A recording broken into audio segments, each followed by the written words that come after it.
All right, so I know everyone knew. I said we had a new video coming out soon. Work has been pretty busy, so kind of got delayed a little bit. We got a rainy Saturday here, so figured to come out into the shop and make a little video. The update on the stump head on the Chinese skid steer. I got a free t-shirt out of this, so that's a good giveaway right there on what we did. Changed over from the Rayco teeth to green teeth. These are the 700 series. They have probably 6 to 8 hours of grinding on them already. I did just move a couple of them because I'm in New England and there's a lot of rock around here. Now, if anybody noticed, we only have a straight here and a straight here now. Speaking with the people at Green Teeth, they were very helpful, which was definitely part of the reason why I went with them. Their customer service is awesome. I was thinking about going to get Yellow Jacket teeth, but these guys are just amazing. He talked to me back and forth on the phone multiple times because obviously they don't have this in their system. They got Vermeers, they got Raycos, they got all, the name brand stuff. Well, we're not working with name brand stuff here. So, speaking with him, he was very helpful, very knowledgeable on what the setup was on this. Not every tooth is at the same spot. It's the height-wise changes. It steps itself in. So having a straight angle like it was set up, not a good setup, which is apparently why it was jumpy as jumpy as it was. And he was able to figure that out very quickly, speaking with him. Plus, these Rayco teeth are nice. They held up really well. But these are made for a large machine. Those are Rayco's super teeth. They're made for I think he said like a 50 plus horsepower machine. We're working with 23 horsepower here. We don't have that much. So we had to do what we could. And these teeth have been awesome so far. These are their Wear Sharp 700 series. We don't have the bolts sticking through like we did on those ones because those are made for a 1-inch diameter wheel. We're working with a 3/4 inch wheel here, so they were not the right tooth to begin with. So far, I've been pretty happy with them. It's definitely helped, get through stumps a little bit faster. We all know these low horsepower machines do not grind fast, so you're not going crazy. Did a couple with them so far. I did like 3 stumps with them so far, but like I said, very happy with them so far. I finally figured out about how much fuel the machine's using. It's got about a 4.5 gallon tank, and about 4 hours into it, we definitely need gas because she's definitely thirsty. Went over, I think, the radiator last time that, for the hydraulic oil. I made a shroud for it. It's not the prettiest, but it was just something to throw in there to see if it would help keep the machine cooler, and it has. I also took a old piece of mud flap here, and it's helped kind of contain the chips more. It used to only have these little things that stuck down to right about where this tear is starting. I got a couple of these kicking around, so we're probably going to break a few of these and tear them up and whatever. It is what it is. But it kind of helps keep the grindings from flying out.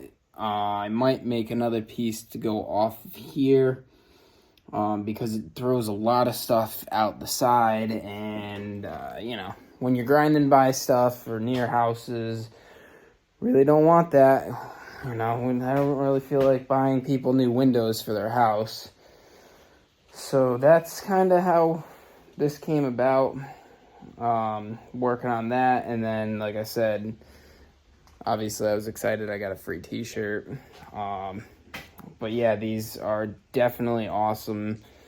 These teeth, you know, you take the 1/2-inch nut off here, and there's 3 different sides on these, so you can spin them.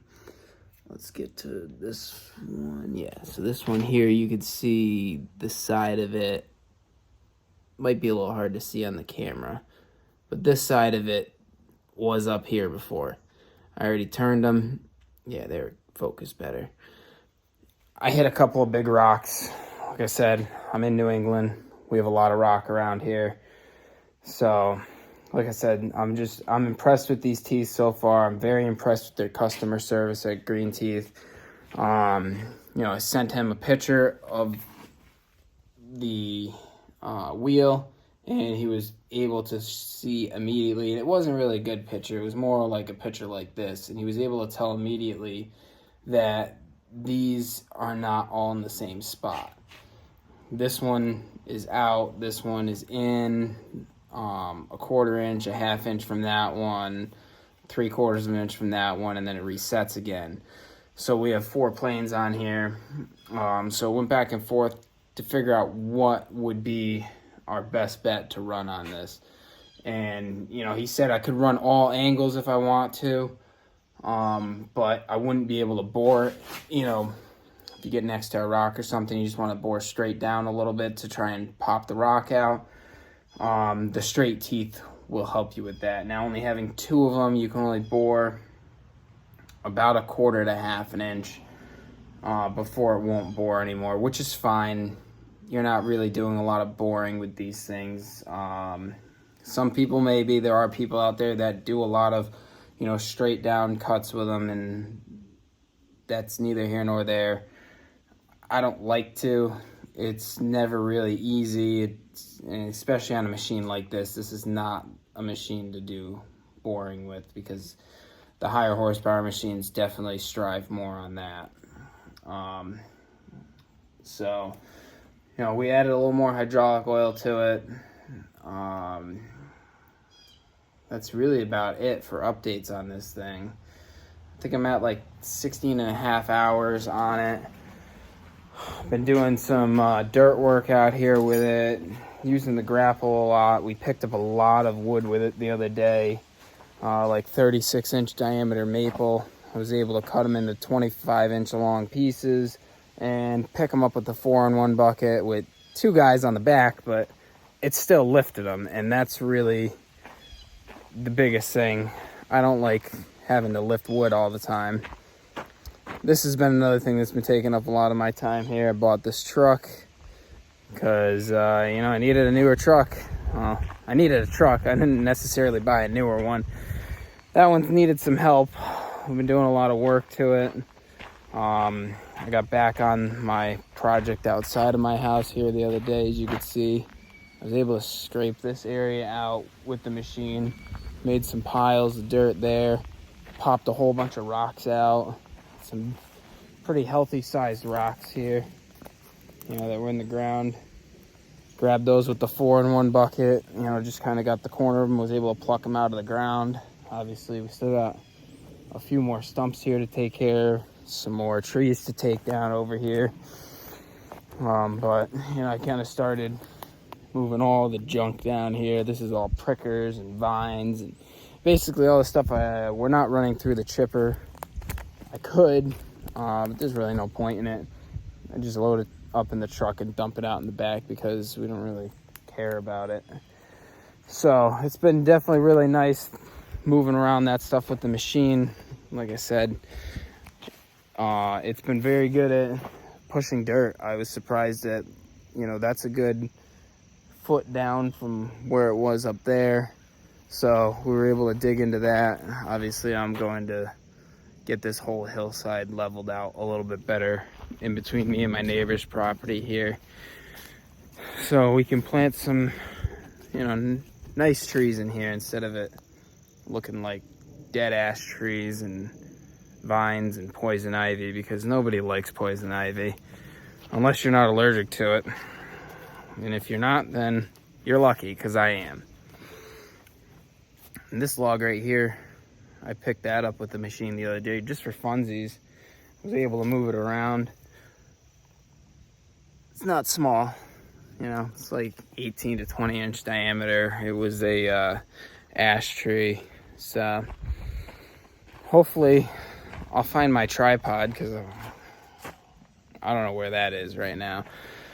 But hopefully I'll find that and do some videos of moving dirt and wood over here with the machine, so you guys can kind of get a feel for what that's like. And you know, if anybody wants to see some videos of me working on the old diesel here, let me know. Hopefully tomorrow I'm gonna get out and do a stump for another customer. I don't really record stumps that I do for customers yet, because I don't know, I'm a little weird about it, I guess, because most people, I guess, are okay with it, but unless I'm asking somebody ahead of time, I feel like it's kind of weird to record, you know, on their property. But people are out there doing it all the time. Obviously, I take pictures, so it's not really like it's a huge deal, but I don't know, I guess I'm just kind of weird about it. So yeah, let me know if you guys want to know anything else about it. I've been trying to answer some of the comments and questions people have had.